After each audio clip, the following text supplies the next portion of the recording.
الحمد لله الذي أنزل على عبده الكتاب ولم يجعل له عوجا تبارك الذي جعل في السماء بروجا وجعل فيها سراجا وقمرا منيرا وأشهد أن لا إله إلا الله وحده لا شريك له وأشهد أن سيدنا ومولانا محمدًا عبده ورسوله أما بعد فأعوذ بالله من الشيطان الرجيم بسم الله الرحمن الرحيم لقد رضي الله عن المؤمنين إذ يبايعونك تحت الشجرة فعلم ما في قلوبهم فأنزل السكينة عليهم وأثابهم فتحا قريبا صدق الله مولانا العظيم مولاي صل وسلم دائما أبدا على حبيبك خير الخلق كلهم.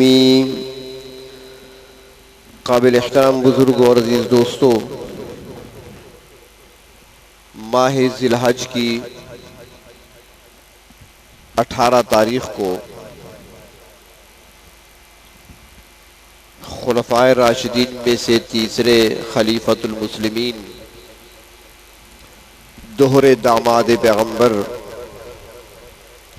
سیدنا حضرت عثمان غنی رضی اللہ تعالی عنہ کی شہادت کا واقعہ پیش آیا، تو اسی مناسبت سے چند باتیں عرض کرنی ہیں ان کی سیرت طیبہ کے حوالے سے.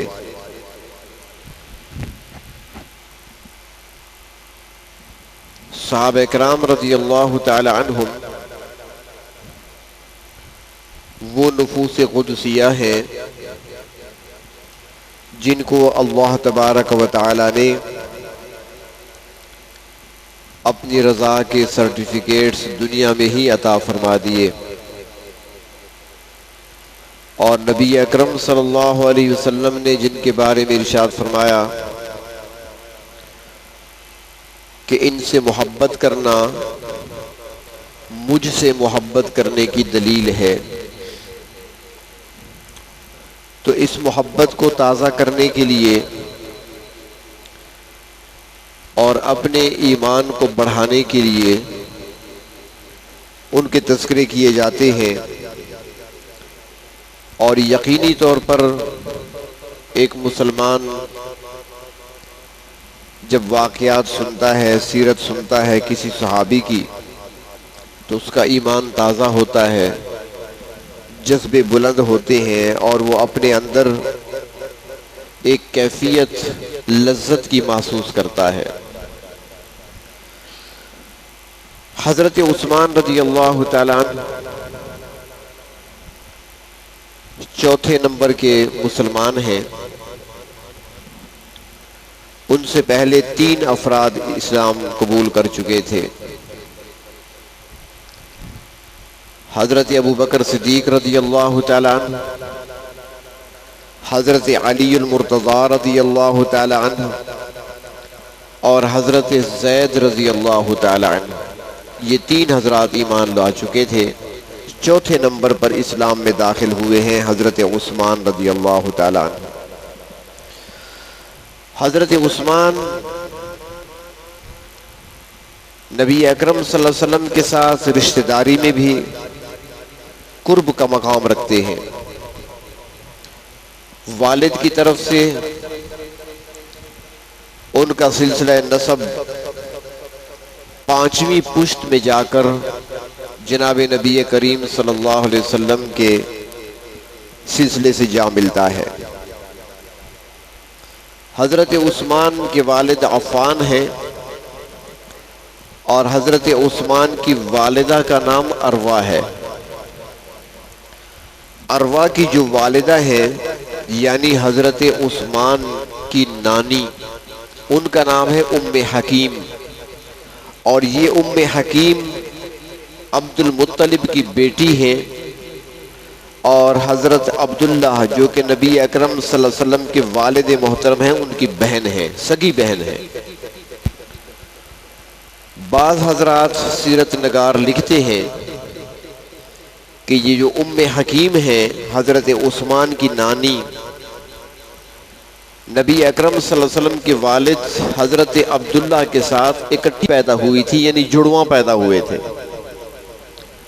تو ام حکیم جو نانی ہیں حضرت عثمان غنی رضی اللہ تعالیٰ عنہ کی، وہ نبی اکرم صلی اللہ علیہ وسلم کی سگی پھوپھی ہیں۔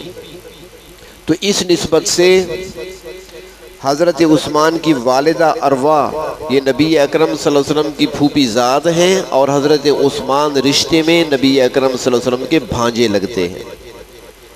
والد کی طرف سے بھی رشتہ ہے، والدہ کی طرف سے بھی رشتہ ہے۔ تو حضرت عثمان رضی اللہ تعالیٰ عنہ چوتھے نمبر پر اسلام میں داخل ہوتے ہیں۔ ان سے پہلے 3 افراد اسلام قبول کر چکے تھے، حضرت زید، حضرت علی المرتضیٰ اور حضرت ابوبکر صدیق رضی اللہ تعالی عنہ۔ حضرت عثمان غنی کو اسلام کی دعوت حضرت ابوبکر صدیق نے دی۔ روایات میں آتا ہے کہ حضرت عثمان بڑے حسین تھے، خوبصورت تھے، اللہ نے حسن سے نوازا تھا، خاندانی شرافت بھی تھی، باحیا بھی تھے۔ اسلام سے قبل بھی جہالت کے دور میں بھی حضرت عثمان باحیا تھے۔ حضرت عثمان نے کبھی کوئی ایسا کام نہیں کیا جس کو گناہ کہا جاتا ہے۔ دور جاہلیت میں جب مکہ مکرمہ میں شراب عام تھی، حضرت عثمان نے پوری زندگی کبھی اسلام سے پہلے بھی شراب کو ہاتھ نہیں لگایا، کبھی جوا نہیں کھیلا، کبھی انہوں نے چوری نہیں کی، زنا کے قریب نہیں گئے۔ یہ وہ برائیاں تھیں جو اس وقت پھیلی ہوئی تھیں، لیکن حضرت عثمان غنی رضی اللہ تعالیٰ عنہ اس وقت بھی باحیا تھے اور ان تمام جرائم سے دور رہتے تھے۔ اور ایک اور شرف بھی حاصل ہے اس خاندان کو، اور وہ یہ کہ قریش جو تھے، چونکہ مختلف قبائل کی آپس میں جنگیں ہوا کرتی تھی، لڑائیاں ہوا کرتی تھی، تو جھنڈا جو ہوتا تھا قومی جھنڈا، وہ کسی ایک قوم، ایک قبیلے کے پاس ہی ہوا کرتا تھا۔ تو قریش کا جو جنگی جھنڈا تھا جسے علم کہتے ہیں، اس کا نام عقاب تھا، وہ علم بنو امیہ کے پاس تھا۔ حضرت عثمان کے والد وہ جھنڈا اٹھایا کرتے تھے۔ تو حضرت ابوبکر صدیق رضی اللہ تعالیٰ عنہ نے اسلام کی دعوت دی حضرت عثمان غنی رضی اللہ تعالیٰ عنہ کو۔ تقریباً ہم عمر تھے، تھوڑا فرق تھا۔ حضرت عثمان رضی اللہ تعالیٰ عنہ نبی اکرم صلی اللہ علیہ وسلم سے عمر میں 6 سال چھوٹے ہیں۔ جو عام الفیل کا سال تھا، جس سال ابرہہ لشکر لے کر آیا تھا، ہاتھی ساتھ لے کر آیا تھا، ان کا ذکر قرآن پاک میں بھی ہے، اصحاب الفیل۔ تو اس سال نبی اکرم صلی اللہ علیہ وسلم کی ولادت ہوئی ہے، اور اس واقعے کے 6 سال حضرت عثمان غنی کی ولادت ہوئی ہے۔ تو اس لحاظ سے نبی اکرم صلی اللہ علیہ وسلم سے عمر میں حضرت عثمان 6 سال چھوٹے ہیں، اور حضرت ابوبکر صدیق رضی اللہ تعالیٰ عنہ نبی اکرم صلی اللہ علیہ وسلم سے عمر میں 2-2.5 سال چھوٹے ہیں۔ تو حضرت ابوبکر صدیق رضی اللہ تعالیٰ عنہ نے دعوت دی حضرت عثمان کو، تو وہ کہنے لگے کہ کیسے اپنے باپ دادا کا دین چھوڑا جا سکتا ہے؟ صدیوں سے جس دین پر ہمارے باپ دادا چلے آ رہے ہیں اور ہم بھی پیدا ہوئے ہیں، اسی دین پر عمل پیرا ہے، تو یکسر اس دین کو چھوڑ کر نیا دین قبول کر رہے ہیں، یہ کیسے ہو سکتا ہے؟ تو یہ جو نصیحت ہوتی ہے نا یا تبلیغ ہوتی ہے، اس کے لیے بھی حکمت چاہیے، حکمت چاہیے۔ اللہ تبارک و تعالیٰ بھی یہی فرماتے ہیں قرآن حکیم میں کہ نصیحت کرو، واعظ کرو، تبلیغ کرو، لیکن حکمت کے ساتھ، ڈنڈا نہیں مارنا، سختی کے ساتھ بات نہیں کرنی۔ صدیق اکبر رضی اللہ تعالیٰ عنہ نے ان کی باتیں غور سے سنی تو پھر اپنی بات کو بدلا۔ دیکھیں انداز تبلیغ، دیکھیں انداز کو بدلتے ہوئے حضرت ابوبکر صدیق کہتی ہیں، عثمان تمہیں پتہ ہے تم کتنے حسین ہو؟ اللہ نے تمہیں کتنا حسن دیا ہے، تم کتنے خوبصورت ہو، جب تم گلی سے گزرتے ہو لوگ تمہیں دیکھتے ہیں، تمہارے چہرے کی طرف تکتے ہیں، لوگ تمہارے حسن کو دیکھتے ہیں۔ اور پھر آگے فرمایا عثمان آج میرے ساتھ چلو، میں تمہیں ایسا حسین دکھاتا ہوں کہ اس جیسا حسین تم نے پہلے نہیں دیکھا ہوگا۔ انداز بدل دیا تبلیغ کا کہ تم بھی بڑے حسین ہو، بڑے خوبصورت ہو، اور میں بھی تمہیں ایک حسین دکھانا چاہتا ہوں، میرے ساتھ چلو۔ یہ جملہ سن کر حضرت عثمان کھڑے ہو گئے، ٹھیک ہے دکھاؤ مجھے، کہاں ہے وہ؟ لے کر آئے، نبی اکرم صلی اللہ علیہ وسلم کی مجلس میں آ گئے۔ ہاں وہ کہتے ہیں نا، کہتے ہیں جس کو حسن وہ حسن رسول ہے، یہ کہکشاں تو آپ کے قدموں کی دھول ہے۔ آپ کا حسن دیکھا جب عثمان نے، اب کسی اور ارادے سے آئے تھے نا، تو پہلے تو کسی اور نظر سے دیکھا کرتے تھے۔ وہ ہمارے ایک ساتھی ہیں، وہ یہاں جمعہ پڑھا کرتے ہیں، شاید بیٹھے بھی ہوں، تو کافی عرصے سے جمعہ پڑھ رہے ہیں، باقاعدہ جمعہ پڑھتے ہیں، شروع سے آتے ہیں آخر تک سنتے ہیں، غور سے سنتے ہیں۔ تو ایک دن میرے پاس آئے اور کہنے لگے کہ مجھے اپنے ساتھیوں میں حلقے میں شامل کر لیں، بیعت کر لیں۔ تو حلقے میں شامل ہو گئے۔ اس کے بعد جمعہ آیا نا، جمعہ پڑھا تو بعد میں مجھے ملے اور کہنے لگے کہ آئی صاحب جمعے تو میں نے کئی سال آپ کے پیچھے پڑھے ہیں، لیکن یہ کل جو جمعہ آپ نے پڑھایا نا، اس کی کیا بات ہے؟ میں نے کہا یہ بات جمعے کی نہیں ہے، نہ تقریر کی ہے، نہ بیان کی ہے، آپ کی نظر کی ہے۔ پہلے نظر کچھ اور ہوا کرتی تھی اور کل کچھ نظر آپ کی اور تھی۔ حضرت عثمان نے پہلے بھی تو دیکھا ہوگا، لیکن اب کسی اور نظر سے دیکھا، بس جو ہی دیکھا قدموں میں گر پڑے، وہی کلمہ پڑھ لیا۔ جو باتوں سے بات نہ بن سکی تھی، جو دعوت دینے سے بات سمجھائی نہ جا سکی تھی، وہ ایک نگاہ میں سمجھ آ گئی۔ تو حضرت عثمان غنی رضی اللہ تعالیٰ عنہ اسلام میں داخل ہوئے۔ نبی اکرم صلی اللہ علیہ وسلم نے حضرت عثمان کو رشتہ دیا اپنی بیٹی کا۔ حضرت رقیہ رضی اللہ تعالی عنہا کا نکاح ہوا حضرت عثمان کے ساتھ۔ 4 بیٹیاں ہیں نبی اکرم صلی اللہ علیہ وسلم کی۔ خیال کیا کریں، کچھ لوگ کہہ دیتی ہیں ایک بیٹی ہے، یہ بہت بڑی گالی ہے، بہت بڑی گالی ہے، یہ صرف لفظ نہیں ہے۔ میرے ساتھ میرے بیٹے اگر کھڑے ہوں اور کوئی کہہ دے کہ یہ بیٹا آپ کا نہیں ہے، تو اس کا کیا مطلب ہے؟ آپ کے ساتھ آپ کا بیٹا کھڑا ہے اور میں کہوں یہ بیٹا تو آپ کا نہیں ہے، اس کا کیا مطلب ہوگا؟ بہت بڑی گالی ہے۔ 4 بیٹیاں ہیں میرے نبی کی صلی اللہ علیہ وسلم۔ حضرت رقیہ دوسرے نمبر پہ ہیں، حضرت زینب بڑی ہے، تیسرے نمبر پہ حضرت ام کلثوم ہے، اور چوتھی سید النساء حضرت فاطمہ رضی اللہ عنہا، وہ چوتھے نمبر پہ ہیں۔ حضرت رقیہ اور حضرت ام کلثوم ان دونوں کا نکاح پہلے ہوا تھا، ابو لہب کے 2 بیٹوں سے ہوا تھا، عتبہ اور عتیبہ سے ہوا تھا۔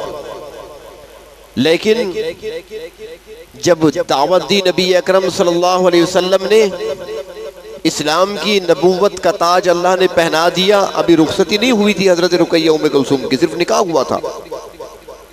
تو ابو لہب نے گستاخی کی اور اللہ رب العزت نے اس گستاخی کے جواب میں سورت نازل فرمائی تبت یدا ابی لہب۔ تو اس موقع پر غصے میں آ کر ابو لہب نے اپنے بیٹوں سے کہا تھا، عتبہ عتیبہ سے، کہ طلاق دو 2 بیٹیوں کو، نبی کی بیٹیوں کو۔ تو انہوں نے طلاق دے دی تھی اور بڑی احانت کے ساتھ، میں بیان نہیں کر سکتا۔ تو اس کے بعد نبی اکرم صلی اللہ علیہ وسلم نے حضرت رقیہ کا نکاح حضرت عثمان کے ساتھ کر دیا۔ حضرت عثمان جیسے پہلے عرض کیا نا کہ حسین تھے، خوبصورت تھے، اور حضرت رقیہ بھی خوبصورت تھے۔ فرماتے ہیں کہ مکہ والے کہا کرتے تھے کہ اگر کسی نے حسینوں کی جوڑی دیکھنی ہو تو عثمان اور رقیہ کو دیکھ لو، حسینوں کی جوڑی ہے۔ ہجرت فرمائی جب حبشہ کی طرف مسلمانوں نے، سب سے پہلا قافلہ جب ہجرت کر کے جا رہا تھا تو اس میں حضرت عثمان بھی تھے اور ان کے ساتھ ان کی زوجہ حضرت رقیہ بھی تھی۔ اور اللہ کے نبی صلی اللہ علیہ وسلم نے فرمایا تھا کہ حضرت ابراہیم علیہ السلام کے بعد عثمان وہ پہلی شخصیت ہے جو اپنی بیوی کے ساتھ ہجرت کر رہا ہے۔ اور پھر وہاں پر ایک اطلاع ملی تھی، حبشہ میں ایک بات پھیل گئی تھی کہ مکہ والے سارے مسلمان ہو گئے ہیں، تو یہ لوگ وہاں سے واپس آئے. جب یہاں آئے تو حالات تو زیادہ خراب تھے، خبر جھوٹی تھی. اس کے بعد مدینہ منورہ کی طرف ہجرت کا آغاز ہوا تو حضرت عثمان رضی اللہ تعالیٰ عنہ حضرت رقیہ رضی اللہ تعالیٰ عنہ کے ساتھ ہجرت فرماتے ہیں مدینہ منورہ کی طرف. مشرکین مکہ پیچھا کرتے ہیں اور پیچھے سے تیر چلاتے ہیں، اور ایک تیر حضرت رقیہ رضی اللہ تعالیٰ عنہ کی کمر میں آ کر لگتا ہے. وہ چونکہ دور سے آیا تھا تیر، زیادہ نقصان تو نہیں ہوا، لیکن لگا ریڑھ کی ہڈی پر. زخم ہوا لیکن معمولی سا، لیکن ریڑھ کی ہڈی پہ لگا. مدینہ منورہ پہنچ گئے لیکن وہ زخم بعد میں بڑھ گیا، وہی تیر کا لگا ہوا زخم بڑھتا گیا، یہاں تک کہ سال گزر گیا، دوسرا سال آ گیا، اور دوسرے سال غزوہ بدر پیش آیا. تو جس دن غزوہ بدر کی فتح حاصل ہوئی اور نبی اکرم صلی اللہ علیہ وسلم نے حضرت زید کو بھیجا کہ جا کر مکہ مدینہ والوں کو خوشخبری سنا دو کہ اللہ رب العزت نے ہمیں فتح سے ہمکنار فرمایا ہے، مشرکین مکہ شکست کھا گئے. تو حضرت زید جب خوشخبری لے کر سنانے کے لیے مدینہ پہنچا تو حضرت عثمان غنی اس وقت حضرت رقیہ کو بقیع قبرستان میں دفن کر کے آ رہے تھے. ان کی وفات ہوئی اس دن جس دن بدر کی فتح کی خوشخبری مدینہ میں پہنچی تھی. اور پھر حضرت عثمان جب غمگین بیٹھے ہوئے تھے، اللہ کے نبی کی نظر پڑی، فرمایا عثمان کیوں پریشان ہو؟ تو حضرت عثمان نے عرض کیا یا رسول اللہ صلی اللہ علیہ وسلم، آپ نے فرمایا تھا کہ سارے رشتے ٹوٹنے والے ہیں، ٹوٹ جائیں گے ایک دن. ہاں جو میرے ساتھ رشتے ہیں وہ کبھی نہیں ٹوٹیں گے. رقیہ میرے نکاح میں تھی، ایک آپ کے ساتھ رشتہ تھا، رقیہ نہیں رہی تو وہ رشتہ باقی نہیں رہا.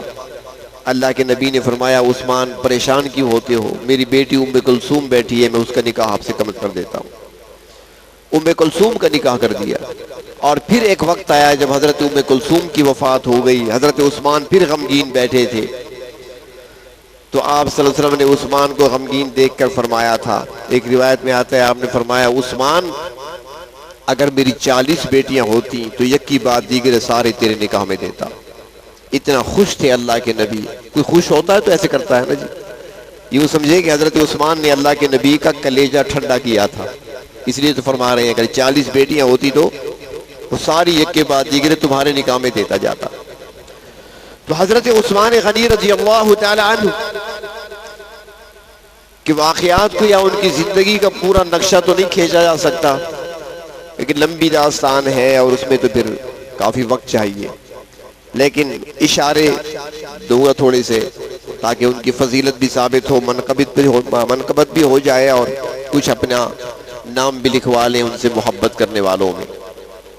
حضرت عثمان رضی اللہ تعالیٰ عنہ وہ شخصیت ہے جن کو بارہا نبی اکرم صلی اللہ علیہ وسلم نے دنیا میں جنت کی بشارت دی، خوشخبری سنائی اور لوگوں کے سامنے مجمع عام میں ذمہ لیا آپ نے عثمان کے لیے جنت کا کہ میں ذمہ دار ہوں. جب مہاجرین مکہ مکرمہ سے ہجرت کر کے مدینہ طیبہ پہنچے تو جہاں اور مسائل تھے، مشکلات تھی، وہاں پر ایک مشکل یہ بھی پیش آئی کہ پینے کے پانی کا مسئلہ پیدا ہوا. کنویں تو بہت سارے تھے جن سے مدینہ منورہ کے باغات سیراب ہوتے تھے، لیکن میٹھا اور ٹھنڈا پانی ایک کنویں کا تھا جس کو بئر روما کہا جاتا ہے، اور اس کا مالک ایک یہودی تھا اور وہ پانی قیمتاً بیچا کرتا تھا، ویسے نہیں بھرنے دیتا تھا، قیمتاً ڈول کی قیمت تھی، پانی کا ڈول بھرو اتنے پیسے جمع کراؤ. تو اب جو مہاجرین ہجرت کر کے آئے تھے، غربت تھی، تنگ دستی تھی ان کے ہاں، اب ان کے لیے پانی خریدنا مشکل مرحلہ تھا ان کے لیے، اور پانی پینا بھی تو ضروری ہے، پانی تو زندگی ہے. پریشانی تھی. اللہ کے محبوب صلی اللہ علیہ وسلم نے اپنے مہاجرین کی اس پریشانی کو دیکھا، غریب صحابہ کی پریشانی کو دیکھا.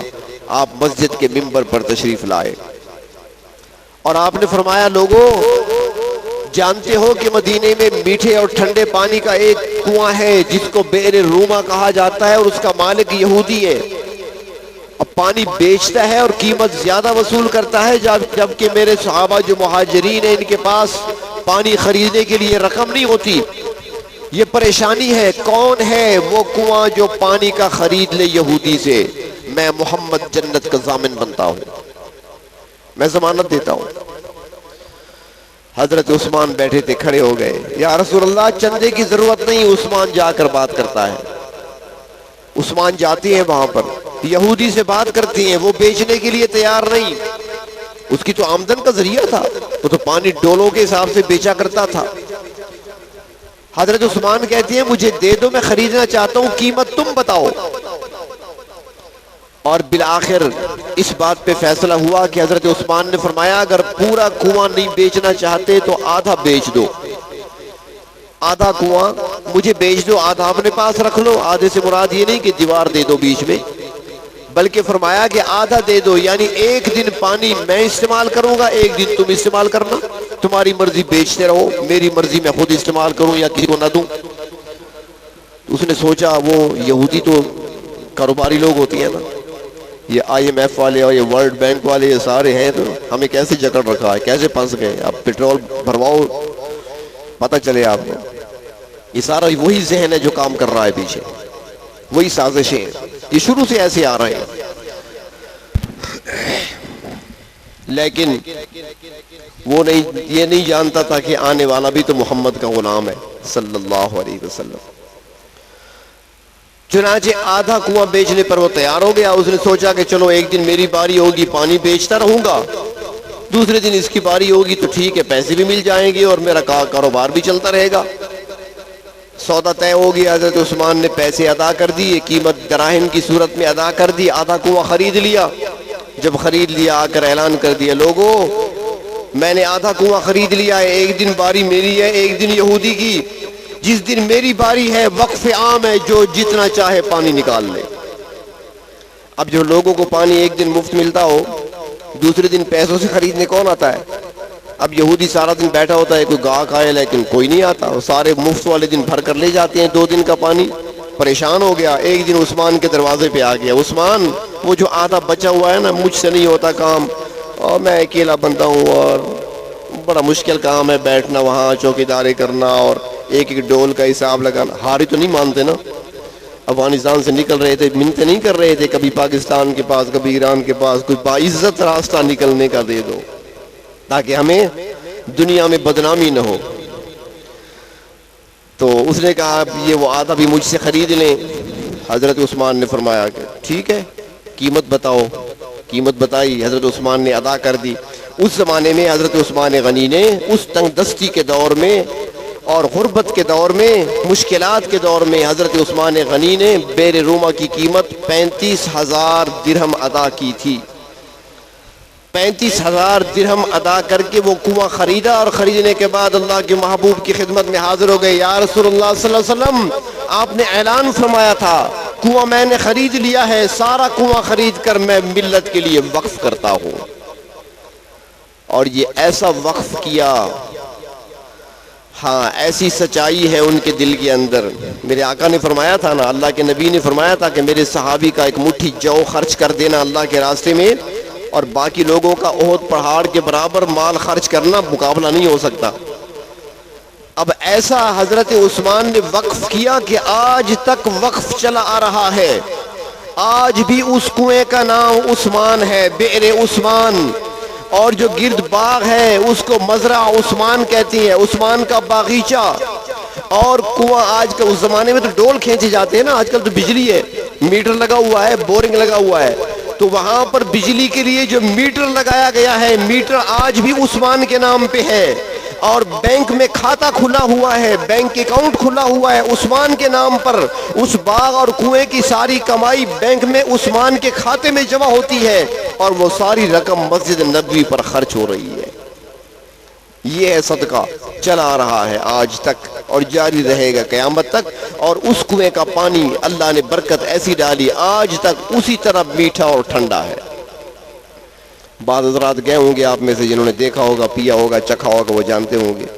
ورنہ ویسے جانا آسان نہیں ہے، باڑ لگی ہوئی ہے، چھپ کر جانا پڑتا ہے اندر. تو بہر طور اللہ کے محبوب صلی اللہ علیہ وسلم نے اس موقع پر جنت کی خوشخبری سنائی. دوسرا موقع آیا جب نمازیوں کی تعداد بڑھنے لگی، مسجد چھوٹی ہو گئی، کیونکہ مسجد کے لیے ٹکڑا حضرت ابو بکر صدیق نے اپنے جیب کی رقم سے خریدا تھا۔ جیب کی رقم سے حضرت ابو بکر صدیق نے وہ ٹکڑا خریدا تھا مسجد کے لیے، پہلا ٹکڑا، اور وہی ٹکڑا جس کے اندر وہ ٹکڑا بھی ہے جسے ریاض الجنہ کہا جاتا ہے، جنت کا ٹکڑا، جسے اللہ کے محبوب نے فرمایا ما بین بیتی و منبری روضۃ من ریاض الجنہ، وہ جنت کا ٹکڑا ریاض الجنہ، یہ وہ ٹکڑا ہے جو ابو بکر صدیق نے اپنی جیب سے رقم دے کر خریدا تھا۔ لوگ جنت حاصل کریں گے عمل کے ذریعے سے، ابو بکر وہ خوش قسمت ہے جو جنت کی قیمت دنیا میں ادا کر گیا، قیمت دے کر جنت خرید گیا۔ اور پھر جب مسلمانوں کی تعداد بڑھنے لگی، نمازی بڑھنے لگے، تو اللہ کے محبوب صلی اللہ علیہ وسلم ایک دن ممبر پر اعلان کرتے ہیں، لوگوں مسجد اپنی تنگی داماں کا شکوہ کرتی نظر آتی ہے، اب ضرورت ہے کہ مسجد کو وسعت دی جائے، اسے وسیع کیا جائے، اور قریب زمین ہے، مکان ہے، بیچنے والا بیچنا چاہتا ہے اور ہم خرید کر مسجد میں شامل کرنا چاہتے ہیں، لیکن قیمت زیادہ ہے۔ کون ہے جو زمین کا ٹکڑا وہ خرید کر مسجد کی توسیع میں حصہ ڈال دے؟ میں اسے جنت کی خوشخبری سناتا ہوں۔ حضرت عثمان کھڑے ہو گئے، یا رسول اللہ صلی اللہ علیہ وسلم چندہ کرنے کی ضرورت نہیں، عثمان حاضر ہے۔ جا کر بات کرتی ہیں، 25,000 درہم قیمت مقرر ہوئی۔ حضرت عثمان غنی نے 25,000 درہم جیب سے ادا کر کے ٹکڑا خرید کر مسجد میں شامل کر دیا، مسجد کی توسیع ہو گئی۔ ایک اور موقع آیا، تنگی کا زمانہ، اسرت کا زمانہ، غربت کا عالم، سخت گرمی کا موسم، مشکل حالات، اور پتہ چلا کہ روم کی فوجیں اسلامی سرحدوں کی طرف آ رہی ہیں۔ رومی سپاہی، رومی فوج، عیسائیوں کی فوج وہ حملہ آور ہونا چاہتی ہے مدینہ منورہ پر، اور اس وقت منظم حکومت تھی روم کی، اس وقت کی سپر طاقت تھی، جیسے اس دور کی امریکہ ہے، آج بھی روم اسی کے ساتھ ہے۔ تو نبی اکرم صلی اللہ علیہ وسلم کو اطلاع ملی تو فرمایا کہ ہم یہاں پر بیٹھ کر ان کا انتظار نہیں کریں گے، بلکہ آگے نکل کر ان کا استقبال کریں گے، میدان میں چلیں گے۔ اور صحابہ کرام نے اعلان کر دیا جنگ کے لیے کہ یہ ایسی جنگ ہے جو دنیا کی مہذب ترین قوم سے ہے، ایک لڑاکی اور جنگجو قوم سے ہے، جو ہر قسم کے آلات حرب و ضرب سے لیس ہو کر آ رہے ہیں، ایک منظم جنگ لڑنے کے لیے آ رہے ہیں، لہٰذا ان کے لیے پوری تیاری کر کے جانا ہوگا اور کوئی بھی پیچھے نہ رہے، سب نے چلنا ہوگا۔ اب حالات مشکل ہیں، کھانے کے لیے کچھ نہیں ہے گھروں میں، تو اسلحہ کہاں سے آئے؟ سواریاں نہیں ہیں صحابہ کرام کے پاس، کیسے سفر ہو؟ سفر بھی لمبا۔ اس موقع پر نبی اکرم صلی اللہ علیہ وسلم نے اپیل فرمائی چندے کی۔ مسجد میں چندے کی اپیل کرنا سنت سے ثابت ہے، اس پر آپ کی پیشانیوں پر بل نہیں آنے چاہیے۔ کبھی اپیل ہوتی ہے نا، پھر دیکھتے ہیں بعض لوگوں کے ایسے چہرے ذرا بگڑ جاتے ہیں کہ کیوں ہو رہا ہے۔ یہ بھی سنت ہے، صرف حلوہ کھانا سنت نہیں ہے، سنتیں بہت ساری ہیں۔ ہم نے صرف مٹھائی کھانا ہی سنت سمجھ رکھا ہے، جب کھانا کھا لیا تو یار میٹھا بھی سنت ہے، اب ہو یا نہ ہو کھلاؤ اس کو، کس نے کہا ہے سنت ہے؟ وہ تب ہے جب موجود ہو، تو پھر میٹھا بعد میں لینا سنت ہے، وہ یہ ہے۔ اگر کھانا پڑا ہے، نمکین بھی ہے، ہر چیز پڑی ہے، میٹھا بھی پڑا ہے، تو پھر میٹھا آخر میں لینا سنت ہے، یہ نہیں کہ اس بیچارے پر لوڈ ڈالنا کہ لازماً میٹھا بھی لے کر آؤ کہ سنت ہے۔ تو باہر تو اور سنتیں اور بھی ہیں جو ہمیں کڑوی لگتی ہیں۔ تو آپ صلی اللہ علیہ وسلم نے اعلان فرمایا، لوگوں تنگی کا زمانہ ہے، مشکل حالات ہیں، لیکن بڑی طاقت سے مقابلہ ہے، بڑی قوت سے مقابلہ ہے، اور مقابلے کے لیے چلنا ہے۔ اب جنگ کے لیے سامان بھی چاہیے، ہتھیار بھی چاہیے، مجاہدین کے لیے سواریاں بھی چاہیے، لہٰذا اس کے لیے چندہ لاؤ۔ چندہ ہو رہا تھا، اللہ کے نبی پھر کھڑے ہوئے، ارشاد فرمایا، جو اس جنگ کے اخراجات اٹھانا چاہتا ہے، اپنے ذمے لینا چاہتا ہے کوئی حصہ جنگی اخراجات کا، میں محمد جنت کی ضمانت دیتا ہوں۔ آپ نے جب یہ اعلان فرمایا تو سامنے سے عثمان کھڑے ہو گئے، یا رسول اللہ صلی اللہ علیہ وسلم 300 اونٹ سامان سے لدے ہوئے میری طرف سے حاضر ہو جائیں گے. 300 اونٹ معمولی بات نہیں. آپ صلی اللہ علیہ وسلم سامنے دیکھ رہے تھے نا, آپ دائیں طرف گھومے, اس طرف مجمع کو مخاطب کیا, ہے کوئی تم میں سے ایسا جو جنگی اخراجات میں سے کچھ اخراجات اپنے کھاتے میں ڈال دے, اپنے ذمے لے لے, میں محمد جنت کی ضمانت دیتا ہوں. عثمان وہاں سے اٹھ کر یہاں آ گئے. یا رسول اللہ صلی اللہ علیہ وسلم 300 اونٹ سامان سے لدے ہوئے میری طرف سے حاضر ہیں. اللہ کے رسول صلی اللہ علیہ وسلم نے اس طرف رخ فرمایا, میں ہے کوئی تم میں سے جنگی اخراجات کو برداشت کرنے کے لیے جو میدان میں آئے؟ عثمان وہاں سے اٹھ کر وہاں چلے آئے. یا رسول اللہ 300 اونٹ سامان سے لدے ہوئے میری طرف سے حاضر ہیں. ایک ہی اعلان مجلس میں 900 اونٹ, اور صرف اعلان نہیں کیا. ہمارے یہاں تو ہوتا ہے نا, چندے ہوتے ہیں نا مدرسوں میں, جلسے ہوتے ہیں, ہم جاتے ہیں وہاں پر, ہاں بھائی لکھواؤ تو لکھواتے ہیں. 2 بوری گندم میری لکھ لو, 50,000 میرا لکھ لو, بعد میں ڈھونڈتے رہو. پھر اگر ویسے سمجھ نہیں آتی تو پھر یہ تبلیغ والے حضرات کو دیکھنے گشت ہوتا ہے نا, یہ نام لکھواتے ہیں, چلا لکھ لو میرا. پھر وہ پیچھے پھرتے رہتے ہیں, کہاں گیا بندہ, ملتا ہی نہیں ہے. لیکن وہ عثمان تھے, 900 اونٹ سامان کے پہنچا دیے. اللہ کے نبی نے پھر ارشاد فرمایا, ہے کوئی جو جنگی اخراجات میں تعاون کرے, میں جنت کی ضمانت لیتا ہوں. عثمان دوڑ کر گھر جاتے ہیں. گھر میں جا کر دیکھتے ہیں تو 1000 دینار پڑے تھے, درہم نہیں دینار, سونے کا سکہ. 1000 دینار کی تھیلی پڑی تھی, فوراً اٹھائی, اللہ کے محبوب کی خدمت میں لا کر پیش کر دی.